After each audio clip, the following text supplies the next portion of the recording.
Buenas tardes, hermanos. Saludos en el amor del Señor. Les voy a pedir que busquen en sus Biblias el libro de Mateo. Vamos a seguir estudiando esta parte del Sermón del Monte que se conoce comúnmente como las Bienaventuranzas.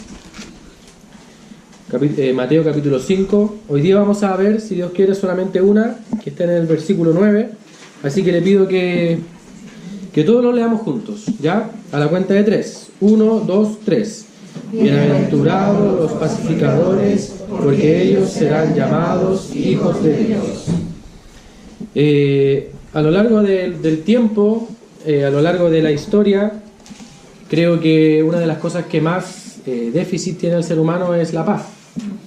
El Imperio Romano duró aproximadamente 1000 años y tuvo 30 años de paz. Si usted hace el cálculo, es bastante poco. De 1000 años, 30 años no hubo guerra. Todo lo demás estuvo en guerra, con algún otro pueblo, con algún otro reino. En el siglo XX también ocurrieron dos grandes guerras, la primera y la segunda. Después viene la Guerra Fría, la Guerra de Vietnam, la Guerra de Corea, etc. Podemos seguir mencionando.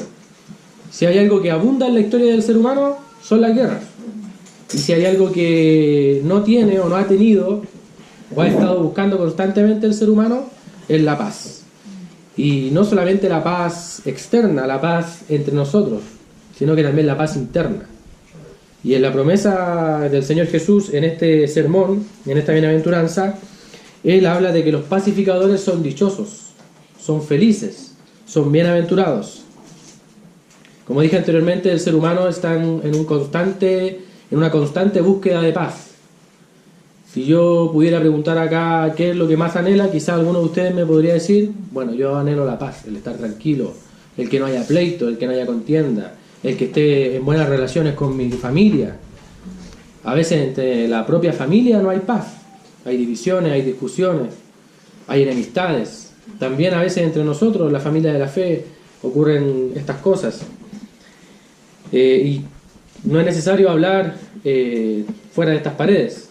Prendemos las noticias y vemos que constantemente hay delincuencia, hay robos, hay violaciones. Vemos que en otros países están en guerra. Bueno, aquí está Alejandro, que puede atestiguar cuál es la situación de Venezuela, un país, ¿no es cierto?, en donde lamentablemente hay una crisis humanitaria. Gracias a Dios también, porque en Chile, a pesar de que hay delincuencia, de que hay problemas, aún no creo que estemos al nivel de otros países. Por lo tanto, hermanos, este tema de la paz es transversal. Nadie puede estar ajeno a esto. Nadie puede decir, no, este tema no me toca a mí, porque de alguna u otra manera ha habido momentos en la vida en que no hemos tenido paz y hemos querido tenerla, buscarla, anhelarla. Ahora, es interesante porque, como ya obviamente ha enseñado el pastor, este Sermón del Monte, su primera sección, que tiene que ver con las bienaventuranzas, hay una palabra que se repite, ¿no es cierto?, que es bienaventurado. Sabemos que bienaventurado se refiere a una persona que es dichosa, que es feliz, que es bendita. A lo largo de la Escritura, sobre todo en este sermón, específicamente la persona que busca el ser bienaventurado, el que busca ser feliz, el que busca ser dichoso, para lograr ese objetivo debe hacer algo. Y si repasamos todas las bienaventuranzas, vemos que en cada una de ellas hay una acción, una obra o una actividad que hacer. Fíjense lo que dice el versículo 3 del mismo capítulo de Mateo. Bienaventurados los pobres en espíritu, porque de ellos es el reino de los cielos. Bienaventurados los que lloran, porque ellos recibirán consolación. Bienaventurados los mansos, porque ellos recibirán la tierra por heredad. Bienaventurados los que tienen hambre y sed de justicia, porque ellos serán saciados. Bienaventurados los misericordiosos, porque ellos alcanzarán misericordia. Bienaventurados los de limpio corazón, porque ellos verán a Dios. Bienaventurados los pacificadores, porque ellos serán llamados hijos de Dios. En cada una de las bienaventuranzas vemos que para alcanzar esta dicha o esta felicidad, el hombre debe hacer algo. ¿Ya? Eso está muy claro. Ahora, ¿qué es lo que debe hacer el hombre? Esa es la pregunta que nosotros tenemos que hacer. Obviamente que acá hay una serie de características que ilustra el carácter que debe tener todo creyente. Todo creyente debe ser manso, debe ser misericordioso, debe ser pobre en espíritu Y hoy día corresponde ver que todo hijo de Dios, o todo creyente, o todo seguidor de Cristo, debe ser pacificador. Ahora, vamos a buscar algunos pasajes en el Antiguo Testamento en donde se nos ilustra qué es lo que debe hacer aquella persona que busca la felicidad, la dicha o la bienaventuranza. Fíjense lo que dice el Salmo 34. Vamos a ir al libro de Salmos para ver qué nos dice el Antiguo Testamento respecto a la acción que debe hacer la persona que busca ser bienaventurado. Salmo 34, versículo 8. Salmo 34, versículo 8.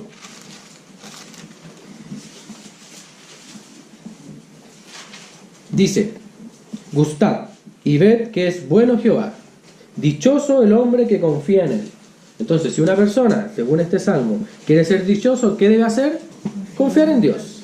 Fíjense lo que dice el capítulo 40, mismo salmo, libro de Salmos, capítulo 40, versículo 4. Entonces ya vemos que el Salmo 38 dice que bienaventurados son los que confían en Dios o en Jehová. Salmo 44 dice: bienaventurado el hombre que puso en Jehová su confianza. Nuevamente se repite: dichoso, feliz el hombre que puso en Jehová su confianza. Un poco más adelante, capítulo 84 del mismo libro de Salmos. 84, versículo 5.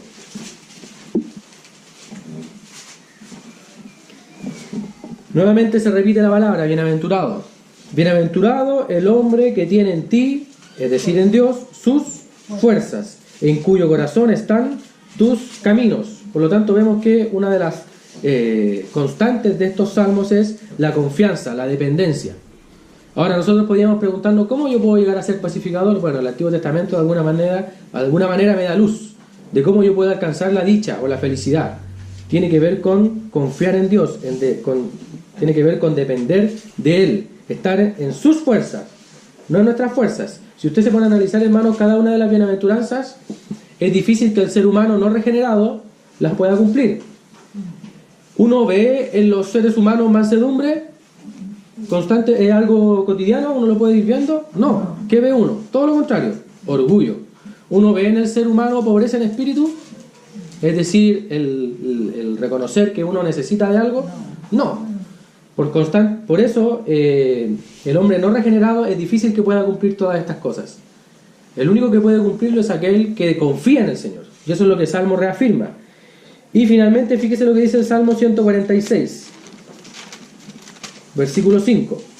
Por lo tanto, cuando el Señor Jesús dijo estas palabras en el Sermón del Monte y expuso las bienaventuranzas, sin duda que los oidores que eran estudiosos del Antiguo Testamento sabían que los bienaventurados, en esencia, eran los que confiaban en Dios. Fíjense lo que dice 146 del libro de Salmos, capítulo 5. Versículo 5. Bienaventurado aquel cuyo ayudador es el Dios de Jacob. Ahora, ¿cómo yo puedo alcanzar la pobreza en espíritu? ¿Cómo puedo alcanzar yo la mansedumbre, el ser pacificador? ¿Qué me va a ayudar para eso? Según este salmo, el Dios de Jacob, que sabemos que es Jehová, cuya esperanza está en Jehová, su Dios. Por lo tanto, hermanos, la esperanza para poder alcanzar esta ética del reino, como algunos lo llaman, está en Dios. Dios es el que puede ayudarnos a ser bienaventurados. Ahora, volvamos al libro de Mateo, el Sermón del Monte, las bienaventuranzas. La palabra bienaventurado, hermanos, aun cuando implica el hecho de ser feliz o el ser dichoso, en su sentido más profundo tiene otra connotación. Dichoso tiene que ver sobre todo con el estilo de vida que tiene una persona. Y ese estilo de vida debe evidenciar una dependencia constante de Dios. Una persona puede alcanzar la felicidad siempre y cuando dependa constantemente de Dios y su relación sea cercana a Él. Es difícil encontrar una persona que pueda responder afirmativamente a la pregunta ¿usted siempre está feliz? Probablemente la persona va a decir, bueno, a veces sí, a veces no, pero la felicidad de la que está hablando aquí, esta bienaventuranza y todas las demás, no tiene que ver con un estado emocional, sino que tiene que ver con una convicción. Y esa convicción se relaciona sobre todo con la dependencia que yo tengo constantemente de Dios, la confianza que yo tengo en Él, entendiendo que mi esperanza está en Dios, no está en mí, no depende de mí. Por más que yo quiera hacer obras pacíficas, quizás no alcance la felicidad, porque si esas obras pacíficas dependen de mí o están en mis fuerzas, es pasajera o esporádica. En cambio, la bienaventuranza habla de un concepto más profundo, que tiene que ver con la vida de la persona que mantiene una relación correcta con Dios. Al establecer una relación correcta con Dios, sin duda que nosotros podemos ser agentes de paz, pero también vivimos en paz, porque entendemos que cuando no tenemos una relación correcta con Dios, en nuestras vidas hay incertidumbre, hay pena, hay tristeza, porque le estamos fallando a Dios, porque nuestra relación está cortada. Y sabemos que aquello que corta la relación del ser humano y del creyente con Dios es el pecado. El pecado es siempre aquello que nos aleja o nos separa de Dios. Ahora, evidentemente, hermanos, en el Nuevo Testamento bienaventurado no significa feliz en el sentido como el mundo lo usa. Sabemos que el mundo, el sistema, promueve el valor de la felicidad. Promueve que una de las metas que tiene que alcanzar el hombre es ser feliz. De hecho, algunos promueven de que si hay algo que a usted le hace feliz, independiente si moralmente eso es bueno o malo, usted lo debe hacer. Si a usted le causa felicidad o le causa placer algo, independiente de si eso afecta a los demás, quizás yo pueda hacerlo. Es como la frase, el fin justifica los medios. O sea, si yo quiero alcanzar la felicidad a costa de los demás, no importa. Bueno, aquí la palabra obviamente no habla de eso. La felicidad desde el punto de vista del mundo es totalmente diferente a la felicidad desde el punto de vista del cristianismo bíblico. Por lo tanto, la felicidad del mundo es completamente superficial. Usted puede ir a un lugar y darse cuenta que la gente está feliz, está contenta, pero uno no sabe cómo está su corazón internamente. Algunos dirían, bueno, para mí la felicidad podría ser estar tranquilo, tener una casa grande, tener un auto, tener recursos. Quizá eso es la felicidad, pero nos damos cuenta que en realidad eso no es así. No basta mencionar los ejemplos de todos aquellos artistas que tienen todo, ¿no es cierto? Tienen dinero, tienen fama, tienen placeres, y aún así no son felices, porque esa felicidad es superficial, es superflua, ¿ya? Es como el vapor, se disipa, como el humo, como la neblina. ¿Cómo es la neblina? Viene y desaparece. Así es esa felicidad, totalmente superficial. Y aquí Jesús en estas palabras no está hablando de esa felicidad, sino que está hablando de una felicidad profunda que depende de una relación correcta entre yo y Dios. Ahora, obviamente que en el contexto de Mateo 5:7, que nosotros lo conocemos como el Sermón del Monte, bienaventurados son aquellos que han respondido al mensaje de Jesús. ¿Se acuerdan cuando recién comenzamos este estudio? Hablamos de que Jesús comenzó a predicar. Si uno ve cómo el libro de Mateo está estructurado, ve que Jesús es bautizado e inmediatamente comienza su ministerio y comienza a predicar. ¿Y cuál es la predicación de Jesús?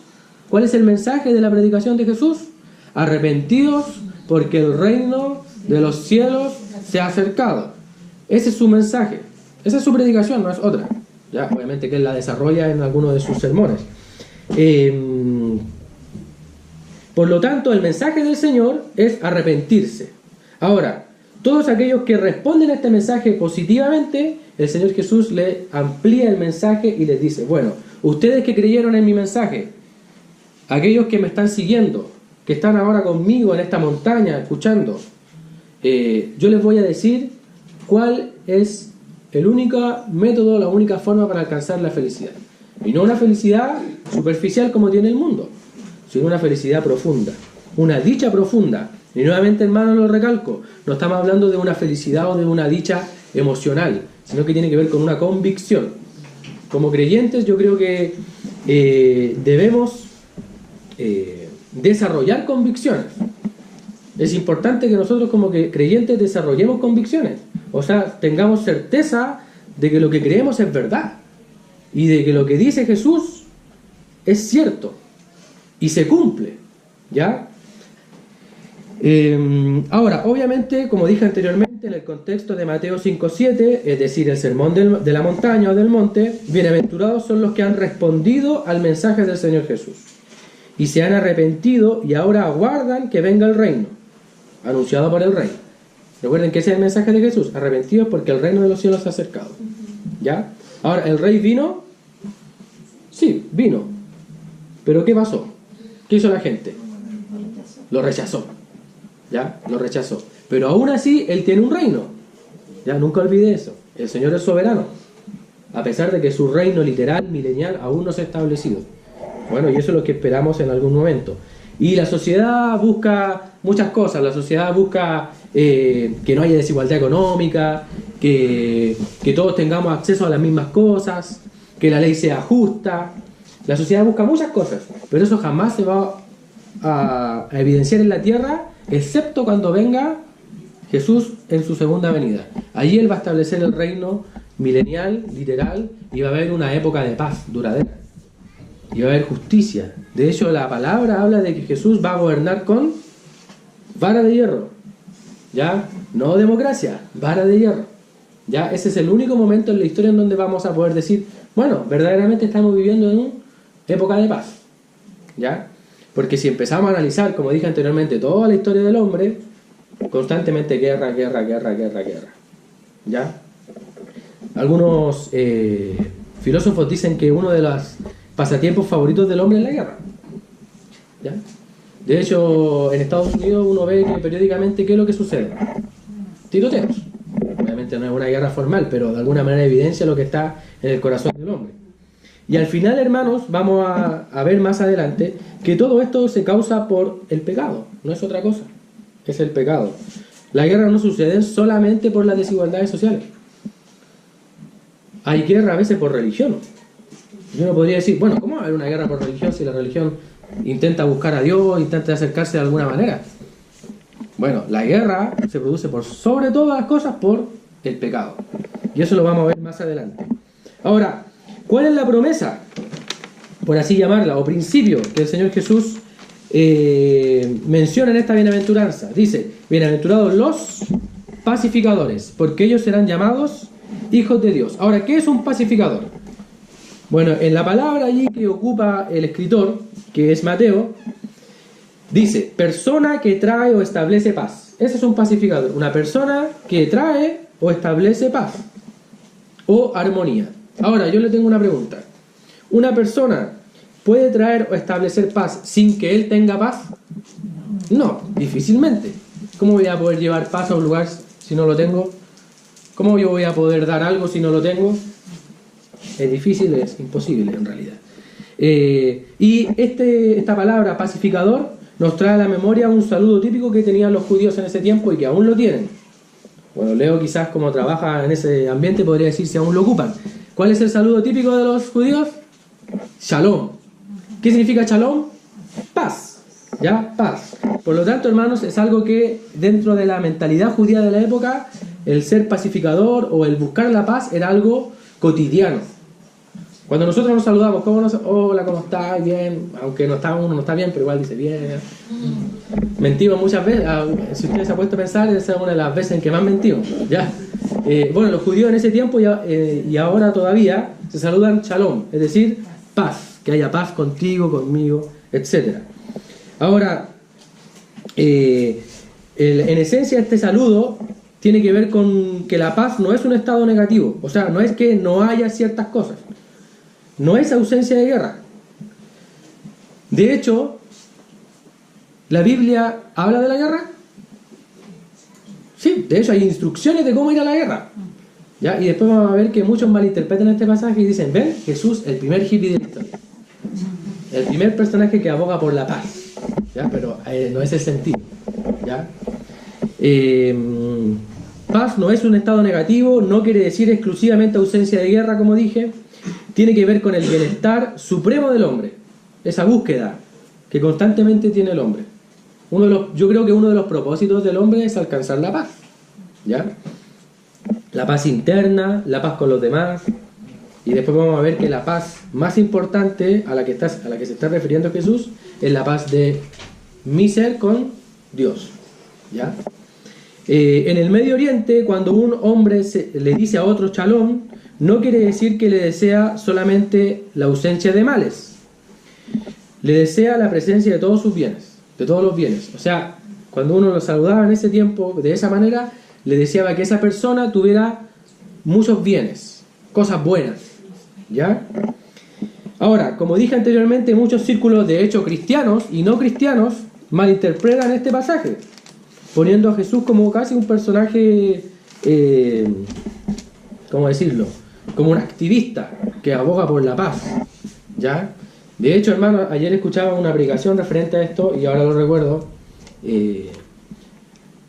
Hay un pasaje en el que dice que Jesús no vino a traer paz, sino que vino con la espada, ¿ya? Ahora, a él vino con la espada para hacer justicia, ese es el sentido, porque sin justicia no hay paz. Si no hay justicia, hermanos, no hay paz. Por eso cuando el Señor venga a establecer su reino, Él va a establecer un reino de justicia y paz, porque ambas cosas, ambos valores están siempre unidos, ¿ya? Por lo tanto, aquí Jesús está hablando de otro tipo de pacificación o de paz, ¿ya? Algunos círculos, como dije, ven a Jesús como un pacifista, como el primer hippie de la historia, que promueve el desarme. ¿Saben lo que es el desarme? El no tener armas, ¿ya? Pero ese no es el sentido, hermano, no se confunda, ¿ya? Eso no quiere decir que usted está autorizado para andar con un arma, no, ¿ya? Sino que ese no es el sentido primario de este pasaje. El sentido es más profundo, y eso lo vamos a ver ahora. Ahora, ¿cuál es el sentido humano de paz? Nosotros deseamos tener paz entre nosotros, entre los hombres, ¿ya? Fíjense lo que dice Gálatas, la carta del apóstol Pablo a los Gálatas, Gálatas 6.1. Gálatas 6.1.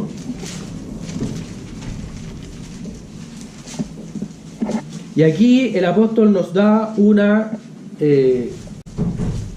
¿cómo llamarlo? Un procedimiento para poder estar en paz nosotros como hermanos. Fíjense lo que dice: hermanos, si alguno fuera sorprendido en alguna falta, vosotros que sois espirituales, restauradle con espíritu de mansedumbre, considerándote a ti mismo, no sea que tú también seas tentado. Es decir, puede que un pecado o una falta provoque discusión, disensión. ¿Y cuál es la forma en la cual yo debo restablecer esa relación que está enemistada o está cortada? Bueno, aquí el apóstol me dice, con espíritu de mansedumbre. Ahora, ese es el sentido humano de paz. El ser humano, y nosotros como creyentes obviamente, buscamos tener paz los unos con los otros. Es desagradable llegar a una casa donde no hay paz, ¿no es cierto? O es desagradable llegar a un trabajo donde no hay paz, donde el clima laboral es tóxico, donde hay constantes discusiones, donde hay arribismo, etc. Eso no es agradable. Ese es el sentido humano de la paz. Pero también hay otro sentido que es el sentido profundo de paz. Y ese es el sentido primario al cual se refiere Jesús, al llamar pacificadores. El sentido profundo de la paz es la reconciliación del hombre con Dios. Ese es el sentido profundo. Bienaventurados los pacificadores, es decir, los que alcanzaron la paz con Dios por medio de la reconciliación provista por el propio Dios. Entonces, aquí el sentido profundo de ser pacificador es el haber alcanzado la paz con Dios. Nosotros, en algún momento de nuestra historia, estuvimos enemistados con Dios. Éramos enemigos de Dios. Como vimos en la mañana, éramos hijos de ira. Pero por su misericordia y por su gracia, Él nos adoptó y ya no somos más hijos de ira. Y ahora somos parte de la familia de Dios y estamos en paz con Dios. Fíjense lo que dice Efesios. Efesios 2, 13 y 14. Efesios 2, 13 y 14.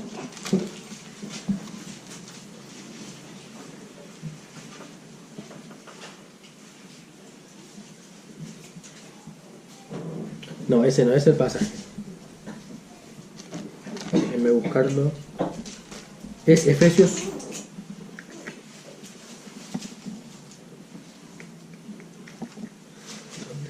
Romanos 5.1. Busquen Romanos 5.1. Ya encontré el otro pasaje. Después vamos a ir al otro. Romanos 5.1. ¿Qué es lo que dice? Deberíamos todos saberlo de memoria. Justificados pues por la fe, tenemos paz para con Dios. Ese es el sentido profundo de Jesús cuando dice, bienaventurados los pacificadores. Porque ¿cuál es la promesa? Ellos serán llamados hijos de Dios. ¿Y cómo voy a ser yo hijo de Dios si no tengo paz y si no he sido reconciliado con Dios? No puede ser. Y ahora encontré el pasaje de Efesios, pero usted no lo busque. Está en Efesios 2, 13-14. Dice, pero ahora en Cristo Jesús, vosotros que en otro tiempo estabais lejos, habéis sido hechos cercanos por la sangre de Cristo, porque Él es nuestra paz. O sea, Jesús es la paz. Él es nuestra paz. Que de ambos pueblos hizo uno, derribando la pared intermedia de separación, derribando el muro. ¿Qué es lo que hace constantemente el ser humano? ¿Qué hace? Muros. ¿Qué es lo que quiere hacer Trump en la frontera con México? Poner muros. ¿Para qué? Para que haya paz. ¿Ya? Pero está demostrado que los muros, más que producir paz, producen guerra. ¿Ya? Por lo tanto, hermanos, la paz de la que está hablando aquí el Señor Jesús es esa paz profunda que el hombre alcanza cuando se reconcilia con Dios. ¿Ya? Por lo tanto, aquellos que son bienaventurados y que han alcanzado la paz con Dios, por medio de la cual han sido justificados, han sido reconciliados, automáticamente deben considerarse agentes de paz. ¿Y cuál es el mayor propósito que tiene un agente de paz? Llevar la paz. ¿Se acuerdan que habíamos dicho que los pacificadores eran aquellos que traían paz o llevaban paz? Una vez que usted reconoció al Señor Jesús y creyó y fue transformado, automáticamente se convirtió en un pacificador. Pero ahora tiene que esa paz ir divulgándola. Por lo tanto, el más grande de los pacificadores es el creyente que conduce a un inconverso a los pies de Cristo. ¿Ya? Y ese es el sentido de esta bienaventuranza. Nuevamente lo voy a repetir. El más grande de los pacificadores es el creyente que conduce a un inconverso a los pies de Cristo. Porque Él está llevando la paz que Él tuvo, la está divulgando y se la está llevando a otro. Su paz se está divulgando. ¿Ya? Fíjense lo que dice 2 de Corintios 5, 19, 20, que también es un pasaje muy conocido. Nosotros tenemos un ministerio. Nosotros somos embajadores. Y fíjense que la palabra embajador es interesante. Porque ¿qué es lo que hace un embajador? Cuando hay un conflicto entre dos naciones o entre dos estados, ¿qué es lo que hace un embajador? Trata de que ese conflicto no se produzca. El embajador trata de llegar a un trato amistoso. Y cuando ya el embajador no puede hacer nada, ahí recién viene la guerra. ¿Ya? Y es interesante porque el Señor nos ilustra a nosotros como embajadores. Vamos a leer segunda a los Corintios, capítulo 5, versículos 19 y 20. Dice, que Dios estaba en Cristo reconciliando consigo al mundo, no tomándoles en cuenta a los hombres sus pecados, y nos encargó a nosotros la palabra de la reconciliación. Así que somos embajadores en nombre de Cristo, como si Dios rogase por medio de nosotros. Os rogamos en nombre de Cristo, reconciliados con Dios. Entonces, estos pacificadores que son bienaventurados, ¿cuál es su labor? ¿Cuál es su obra? Difundir este mensaje de paz. ¿Y cuál es el mensaje de paz? Aquí está, reconciliados con Dios. Si usted quiere tener una paz verdadera, ¿qué es lo que necesita hacer? Reconciliarse con Dios. Porque si no se reconcilia con Dios, nunca va a alcanzar la paz. Ese es el sentido de la bienaventuranza. Y ahora, quiero centrarme en la palabra embajador. Cuando un Estado está en lucha con otro, y este Estado tiene mucha más armamento, mucha más guerra, ¿qué va a hacer? Va a enviar un embajador, ¿no es cierto? Y va a decir, ya, estos son los términos para que lleguemos a la paz. Y eso es lo que hace Dios con nosotros. En algún momento nos envió un embajador y nos dijo, bueno, estos son los términos. Llegamos a la paz. Tú tienes que hacer esto. Pero yo hice todo esto. Lo único que tú debes hacer es creer. Ahora, ningún ser humano va a poder decir, a mí jamás un embajador se acercó a mí. Porque Dios provee de embajadores en distintos lugares del mundo. Él provee de embajadores. Y sin duda, una de nuestras labores como creyentes es ser agentes de paz, ser embajadores y llevar el mensaje de la paz, diciendo que Jesús es la paz y que Él busca que cada uno de nosotros, como seres humanos, nos reconciliemos con Él, los que aún no nos hemos reconciliado. Si hay alguien aquí que aún no se ha reconciliado con Dios y quiere alcanzar la paz y ser feliz, busque al Señor, reconózcalo como Salvador, porque sabemos que cuando hay pecado no hay paz. Los muros dividen. El muro es un pecado que divide a Dios con el hombre, y ese muro Jesucristo ya lo sacó. Lo único que usted tiene que hacer es creer, y al creer, independiente de las circunstancias. Por eso hablamos de que esta paz, de que esta felicidad no es como la del mundo, porque la felicidad del mundo, ¿de qué depende? De las circunstancias, de si me va bien o de si me va mal, ¿ya? Esta paz no depende de eso, esta paz depende de Dios, porque Jesús es la paz. Nunca olvide eso. Ahora, es interesante porque en el libro de Santiago hay un pasaje que a mí durante mucho tiempo me llamó la atención, y hace poco le di el sentido correcto que tenía. Santiago capítulo 4. ¿Y por qué lo digo? Porque yo muchas veces ocupé este pasaje para explicarme por qué en el mundo habían tantas guerras. Si a mí algunos de los temas que me gusta estudiar en historia son las guerras, ¿ya? Las guerras mundiales, las cruzadas, la guerra de los 100 años, todas las guerras que han existido. De hecho, Chile también tuvo guerra, no lo olviden, ¿ya?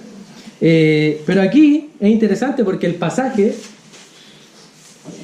dice, Santiago 4, versículo 1, vamos a leer. ¿De dónde vienen las guerras y los pleitos?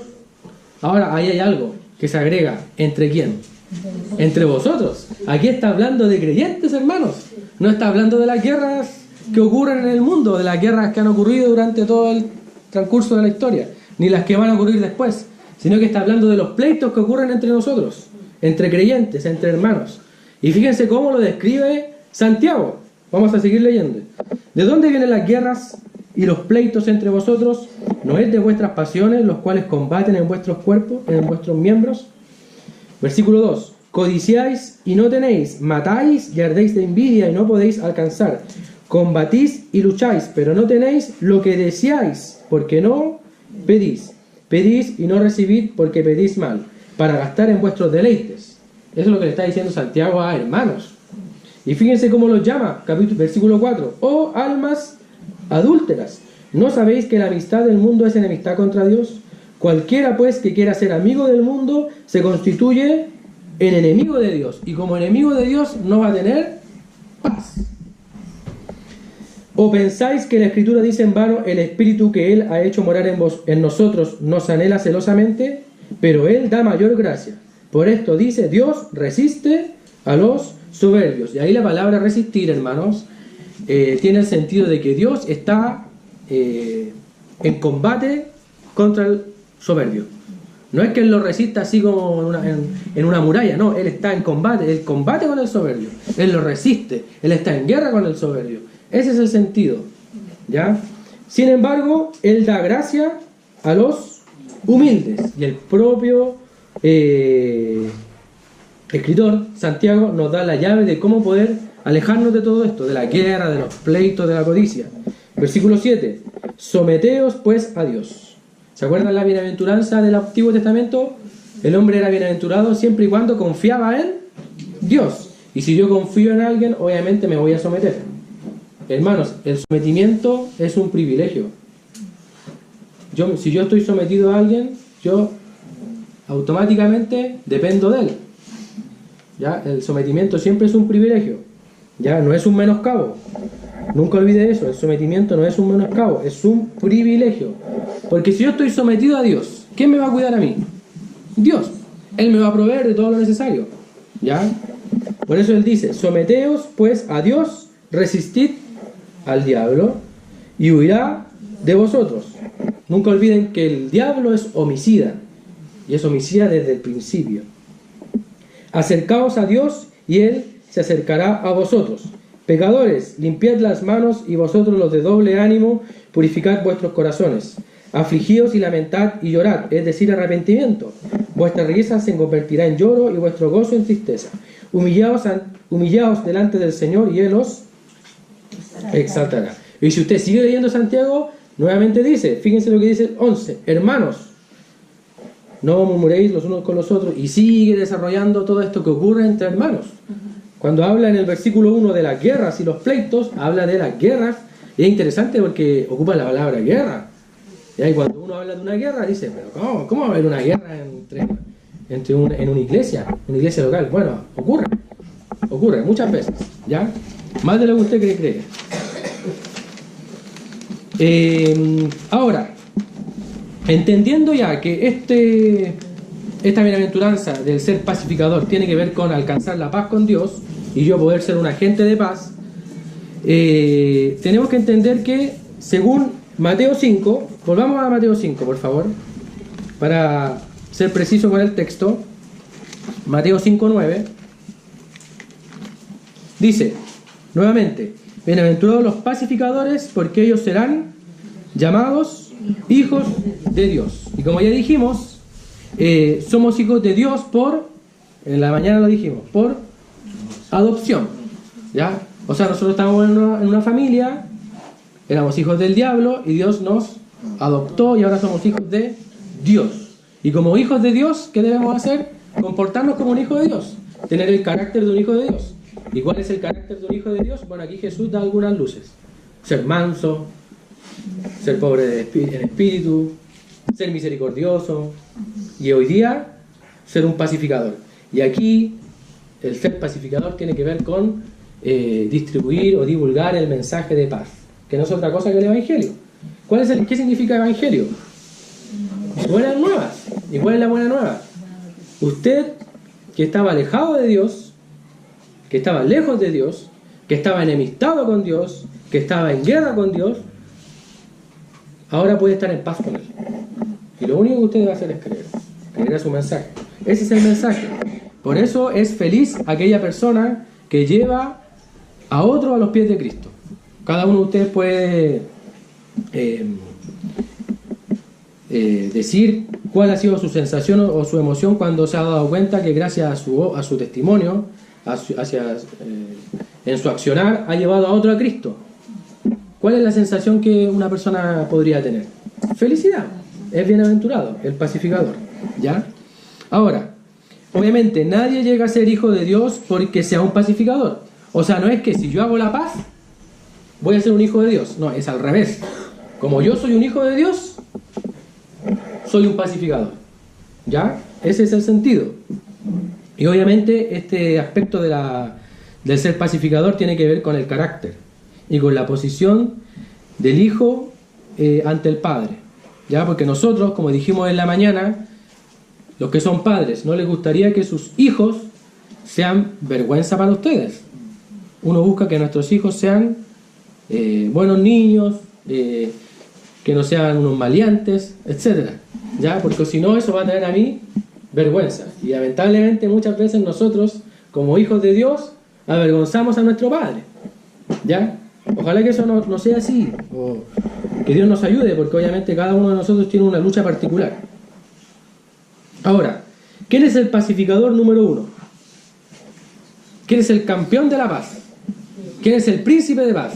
Así lo atestigua Isaías. Él es el príncipe de paz. Pero es interesante que en su primera venida él dijo, no ha venido a traer paz, sino espada, ¿ya? Pero ya entendimos que ahí el sentido es que él vino a traer justicia, ¿ya? Y que sin justicia no hay paz, ¿ya? ¿Usted puede tener paz con una persona que ha sido injusta con usted? Probablemente no. Va a estar enemistado, va a estar peleado, ¿ya? Colosenses 1:20. Colosenses 1:20. Y ya vamos a ir concluyendo. Colosenses 1:20.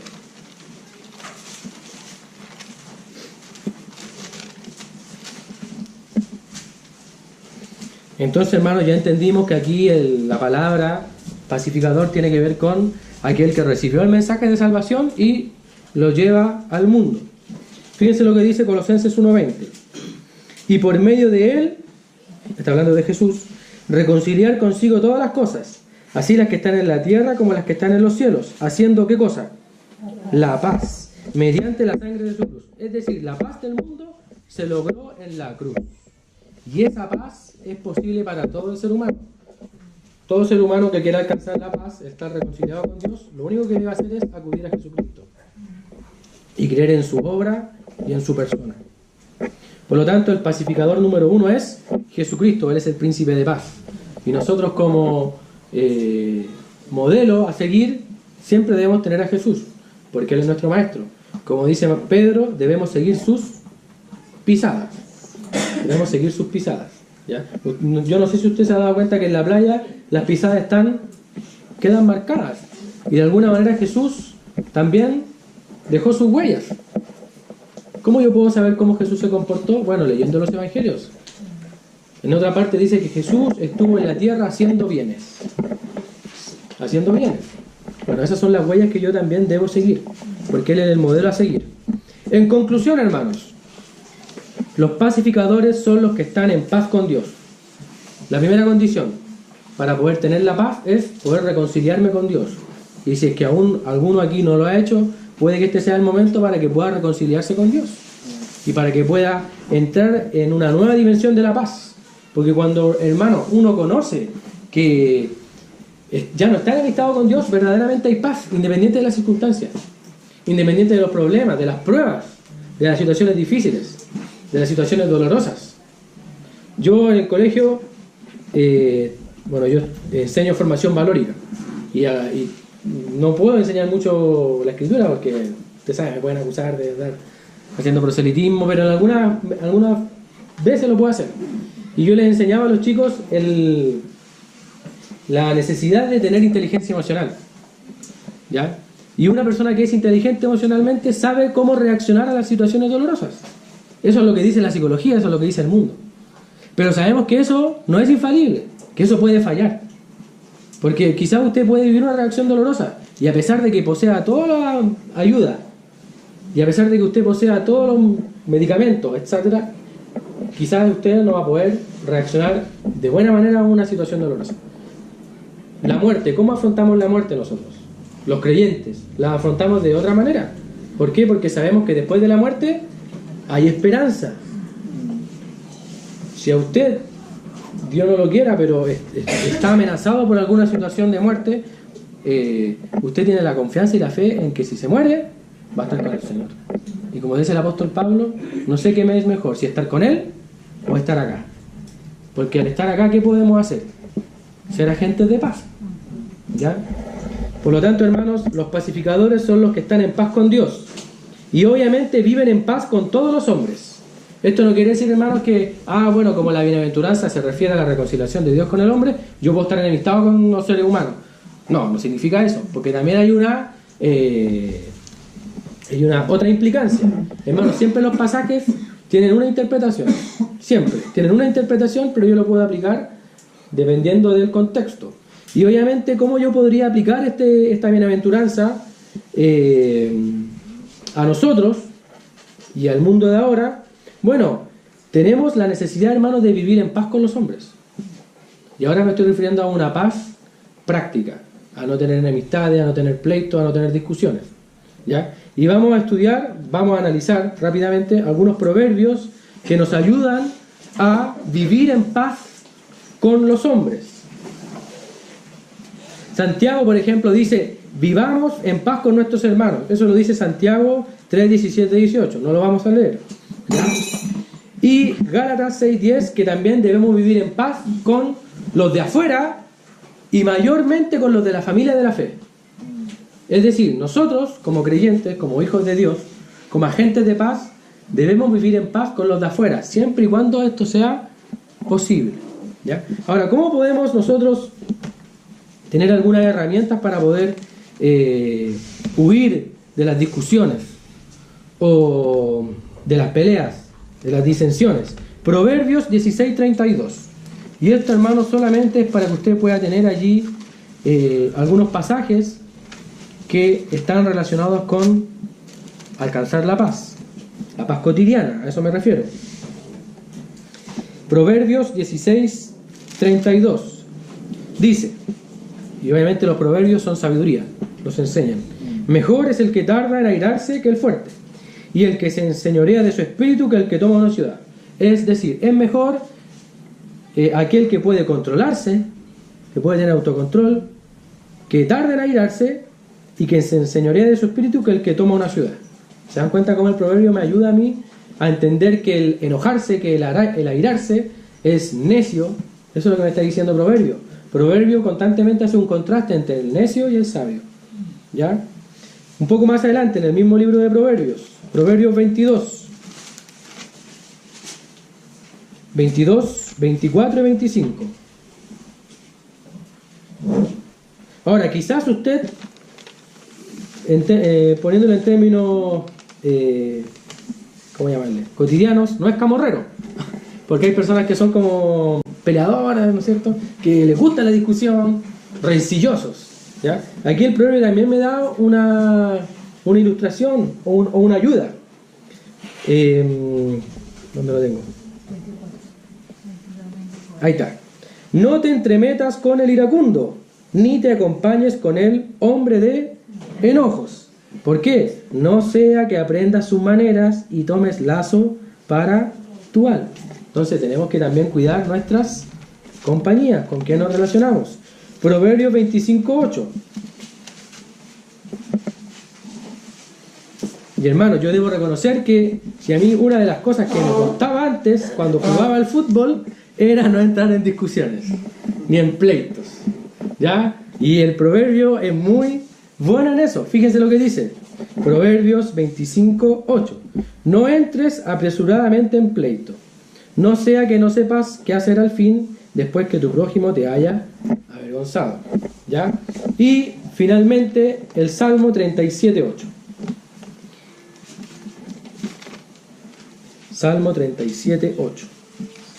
¿Se dan cuenta cómo el libro de Proverbios siempre nos ayuda en la vida cotidiana, en cómo reaccionar ante situaciones complejas?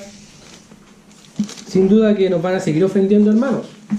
Siempre van a haber personas que nos van a ofender. Pero el proverbio nos ayuda a reaccionar de una manera correcta y buena. Salmo 37:8 dice: deja la ira y desecha el enojo. No te excites en manera alguna a hacer lo malo. ¿Ya? Entonces, ¿qué nos está enseñando el proverbio? Dejar la ira. No andar con el hombre que anda en pleitos, etc. Esa es una de las formas en que podemos aplicar esta bienaventuranza relacionada con la paz. Esa es la aplicación, hermanos. Pero la interpretación correcta es aquella que habla de que la paz, los pacificadores, son aquellos que han alcanzado la reconciliación con Dios. Por eso son llamados hijos de Dios. Bienaventurados los pacificadores, porque ellos serán llamados hijos de Dios. Y no solamente ahí. Hay que divulgar el mensaje, ser agentes de paz. ¿Ya? Y nunca olviden, hermanos, que las bienaventuranzas hablan del carácter que debe tener un hijo de Dios. Por lo tanto, un hijo de Dios, aparte de todo lo que hemos hablado antes, el pastor en sus predicaciones, u otros hermanos, aparte de ser manso, de ser pobre en espíritu, debe ser un agente de paz, debe ser un pacificador. Amén. Vamos a orar para concluir, hermano.